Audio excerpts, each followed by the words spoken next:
Coming to you from the West Virginia University Recreation Center, where Jared Flynn is of course getting his swell on, where Arthur Denman is shutting down Chuck Bryan on the basketball courts, and where Justin Brink is crying in the corner because nobody wants to play ping pong with him. This is First in Fantasy, and I am your host, Mr. Nils. What's going on, guys? Welcome back. Week 10 is upon us. And we're getting down to brass tacks here. 4 more weeks of the regular season. 4 more weeks. Week 10, 11, 12, 13. That's it. Can you believe it? It's already here. And these upcoming weeks will really let you know who's who's got it this year and who doesn't. I think there's a lot of interesting storylines in the league right now. A lot of them. But I just pretty much want to go over, the state of the league. And where everybody stands. I'm sure you guys all know where exactly you stand, but I just want to go over it a little bit just to kind of give a broad perspective of just how, this league, even the 3 and 6 teams right now still have a shot at the playoffs. So I think there's a lot of interesting storylines out there that are really going to start taking shape within the next week or so. Anyways, the guy at the top of your leaderboard right now, the guy who everybody else is looking up at, Matty Ice and Easy at 7-2. There's 2 teams at 6-3, Tough as Nils and Game of Maroons, both sitting at 6-3. We got 4 teams at 5-4. Oh, Cry Me Some Rivers, Phil Dawson's Creek, Peyton Sandy Cabana, and the Jemiolo Show, all at 5-4. The 4 and 5 teams, 4 of those as well. Dream Creamers, Get Off My Ditka, Backfields and McCoy, Heisenbergers. 3 and 6s are Team 215 Bad Boy and Busta Kaepernick, and 2 and 7 the Gemiolos. Sooner not later will win. They're probably all but done this season. I'm not even sure if it's possible. I haven't actually done the math, but anyways, guys, like I said, in my opinion, the best story right now, the hottest team in the league, Peyton Sandy Cabana, Mr. Jim Dodd, at 5-4. Remember when we were talking about 0-4? Teams already starting to possibly give up. This kid didn't, and look what he's done. Kid's ripped off 5 straight wins this week. Within the last 5 weeks, 5 straight wins after starting 0-4. You figure? I was amazed.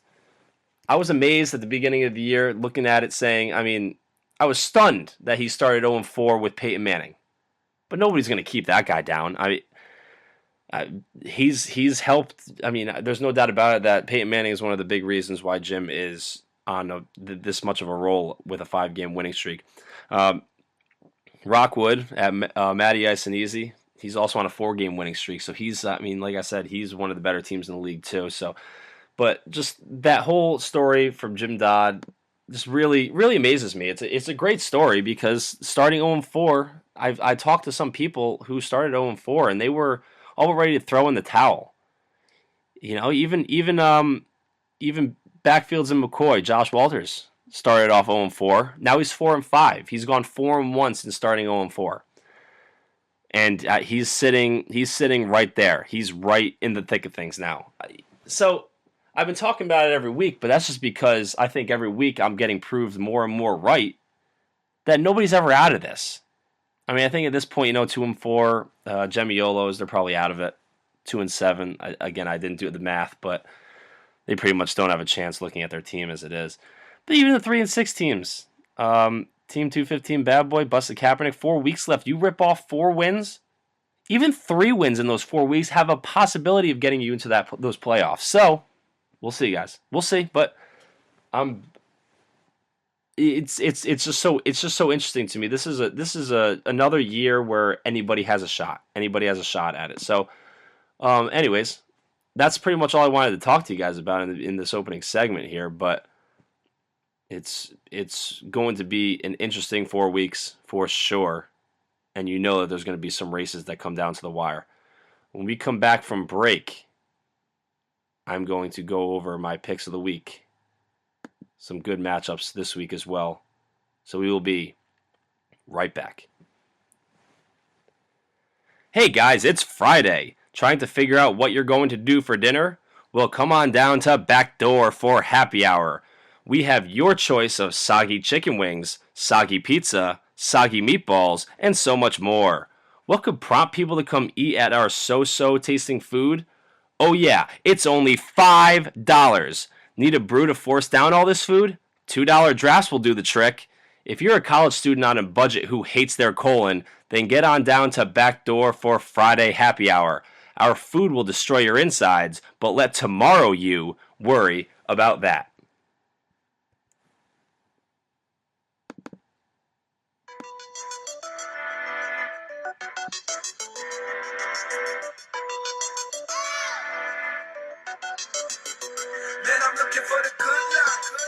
It is a good life after all, isn't it, gentlemen and lady?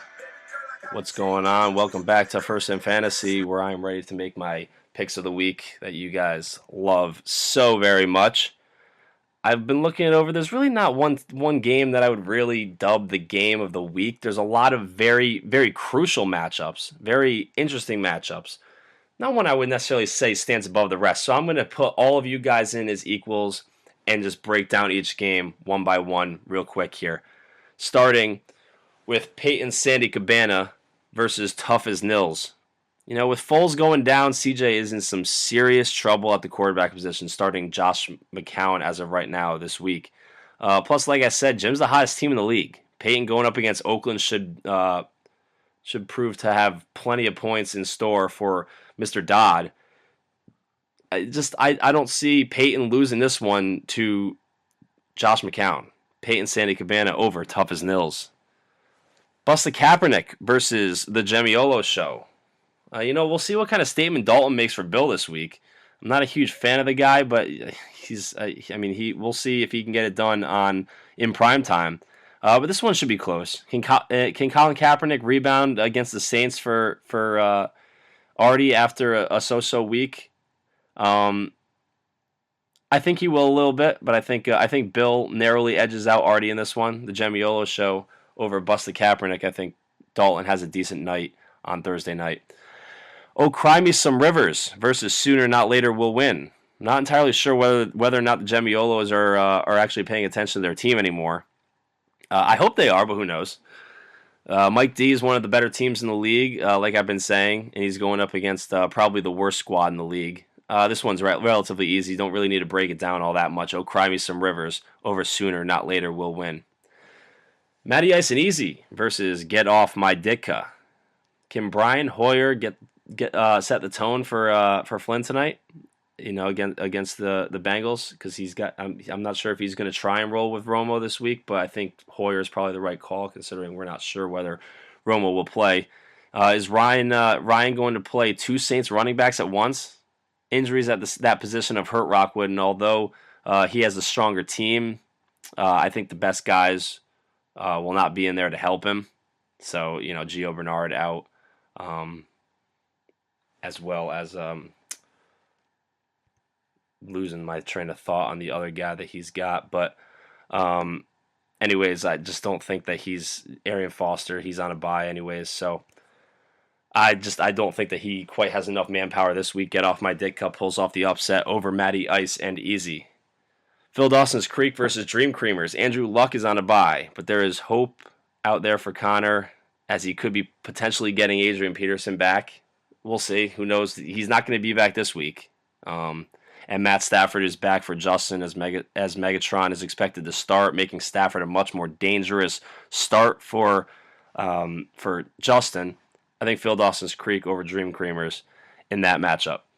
Game of Maroons versus Team 215 Bad Boy.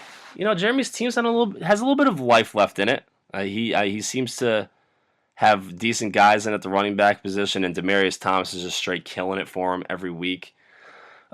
Steve looks to be a little lost at the running back position this week. He's got some guys that are questionable. It's just we'll see. But I think that Team 215 Bad Boy pulls off a little bit of an upset here to get right back in this thing. He pulls off the upset over Game of Maroons. Last but not least, Backfields and McCoy versus Heisenbergers. Megatron back for Tony after a few weeks out, but can Cutler keep up with the monster numbers that Roethlisberger's been putting up for Josh? He's going to be starting Roethlisberger since Brady's on a bye this week. As long as both Gore and McCoy will play this week, both are listed as questionable, but they should both play. Backfields and McCoy should be fine against Heisenbergers this week. Anyways, guys, that's all I got for you. A little bit of a longer podcast this week, but just wanted to get all of the stuff out of the way for in terms of the state of the league. It's going to be a great couple weeks. Huge matchups from here on out. Don't ever feel safe. Even the guys at the top can't feel safe. So, but at the same time, don't feel like you're out of it either. You're never out of it. And we'll figure out who wants it more within the next 4 weeks. Anyways, guys, get ready for Thursday Night Football tonight between the Browns and the Bengals. Thank you for listening to First in Fantasy.